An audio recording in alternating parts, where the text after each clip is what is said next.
जय हिंद दोस्त, स्वागत है फिर से हमारे यूट्यूब चैनल बी की क्लासेस जगह में। तो देखिए दोस्तों, आज हम लोग पढ़ेंगे क्लास 12 का सोशलॉजी समाज शास्त्र दोस्तों। तो देखिए दोस्तों, सोशलॉजी लेसन चैप्टर 2 पढ़ेंगे दोस्तों। वीवीआई नोट्स क्वेश्चन आंसर देखेंगे दोस्तों। देखिए दोस्तों, क्वेश्चन नंबर 1, जनसंख्या की संक्रमण का सिद्धांत का क्या तात्पर्य है? आंसर, इसका तात्पर्य यह है कि जनसंख्या वृद्धि आर्थिक विकास के समग्र से जुड़ी होती है एवं प्रत्येक समाज विकास से संबंधित जनसंख्या वृद्धि के लिए निश्चित स्वरूप का अनुसरण करता है। क्वेश्चन नंबर 2, जनसंख्या वृद्धि के कितने बुनियादी चरण होते हैं? तो जनसंख्या के वृद्धि के 3 बुनियादी चरण होते हैं। पहला चरण समाज में जनसंख्या वृद्धि का कम होना। दूसरा चरण में जन्म दर कम हो जाती है।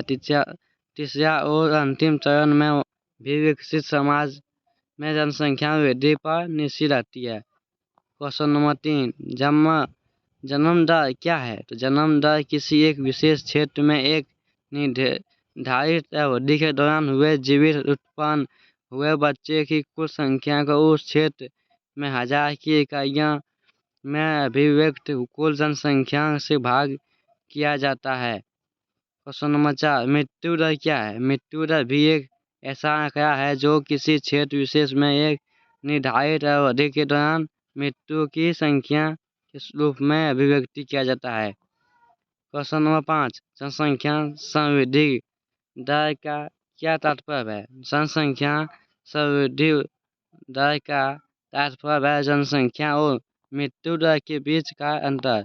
क्वेश्चन नंबर 6, प्रतिस्थापन स्तर किसे कहते हैं? एक ऐसी अवस्था होती है जब जितने बूंदे ले मरते हैं उनका खाली स्थान भरने के लिए उसने ही नए बच्चे पैदा हो जाते हैं। क्वेश्चन नंबर 7, प्रजनन दर का क्या अर्थ है?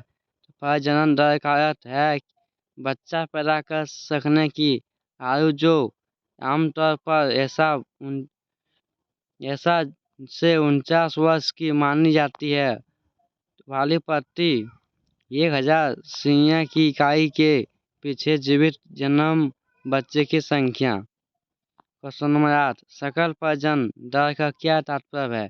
सकल प्रजनन का दर तात्पर्य है कि ऐसे जीवित जन्म लेते वाले बच्चों की कुल संख्या जिन्हें कोई एक स्त्री जन्म देती है यदि वह बच्चे पैदा करने के आयु वर्ग में पुनः जीवित रहती और इस आयु वर्ग के प्रत्येक हिस्से में औसत उतने ही बच्चे पैदा करती है जितने कि उस क्षेत्र में आयु विशेष प्रजनन करे अनुसार होनी चाहिए। क्वेश्चन नंबर 9, शिशु मृत्यु दर किन बच्चों की मृत्यु संख्या दर्शाती है?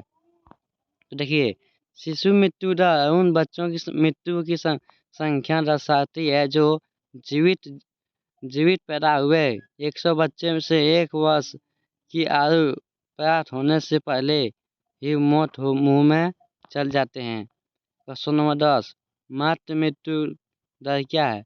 तो मां मृत्यु दर उन स्त्रियों की संख्या की सूचक है जो जीवित परिस्थिति की दर मानने में उसने बच्चे को जन्म देते समय मृत्यु को प्राप्त हो जाती है।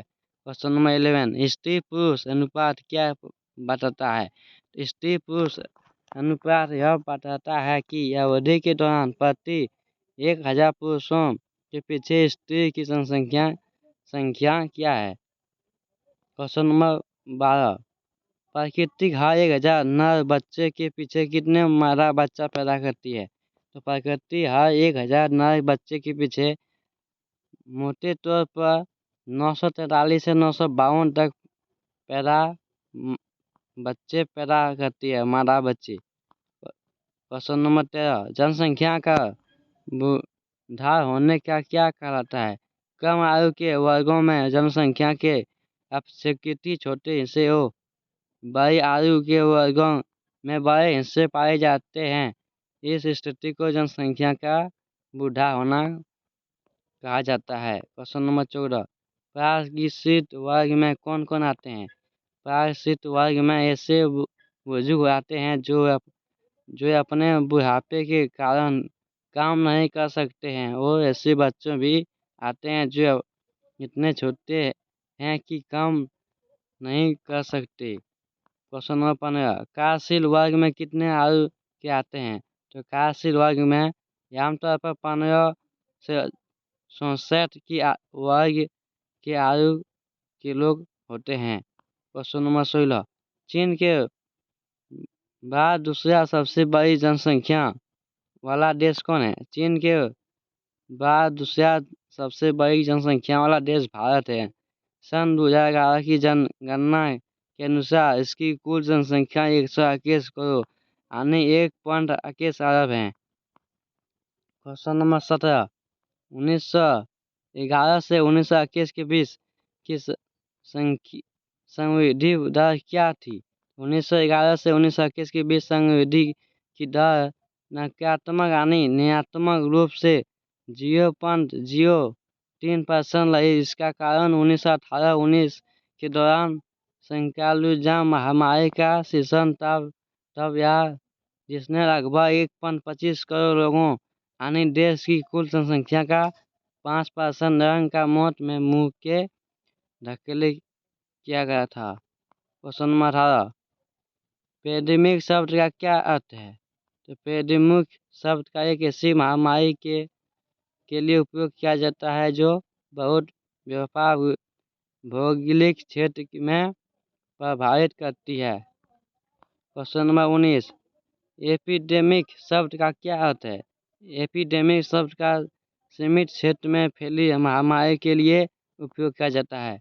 क्वेश्चन नंबर 20, महात्मा गांधी ने कौन सा एक कानून बनाया? देखिए, महात्मा गांधी ने ग्रामीण रोजगार गारंटी अधिनियम नामक एक कानून बनाया। क्वेश्चन नंबर 21, केरल की कुल प्रजनन दर कैसी है? केरल की कुल प्रजनन दर भी प्रतिस्थापन स्तर से नीचे है, जिसका तात्पर्य यह होगा कि भविष्य में जनसंख्या में गिरावट आ जाएगी। स्टार 2020 में भारतीयों की औसत उम्र सिर्फ 19 साल रही, जबकि चीन और संयुक्त राज्य अमेरिका में औसत आयु 37 वर्ष, पश्चिमी यूरोप में 45 वर्ष और जापान में 48 वर्ष रही। 21वीं शताब्दी के शुरू में स्त्री पुरुष अनुपात घटकर 1938 हो गया। 1972 का उच्चतम बाल स्त्री पुरुष अनुपात अरुणाचल प्रदेश में पाया जाता है। वर्ष पूर्व नैदानिक निवारण दारू प्रयोग का विनियम और निवारण अधिनियम नामक यह कानून 1999 से लागू है, जो इसे 2003 में और अधिक प्रबल बनाया गया है। स्त्रियों में साक्षरता दर पुरुषों की साक्षरता दर से लगभग 16.3% कम है। हमारी जनसंख्या का 72% भाग आप भी गांव में रहता है। देखिए, एक समय में किसी देश में सबसे अधिक योगदान देती है, लेकिन यह सकल घरेलू उत्पाद में आज उसका योगदान केवल 8वां भाग रहा गया। तो थैंक यू दोस्तों, आप लोग का चैप्टर कंप्लीट हो गया। विभिन्न आई नोट्स क्वेश्चन आंसर देख लिए दोस्तों। तो थैंक यू दोस्तों, मेरे वीडियो पसंद है तो लाइक करें, मेरे चैनल को सब्सक्राइब करें दोस्तों, ताकि आपको वीडियो मिलते रहे। Thank you.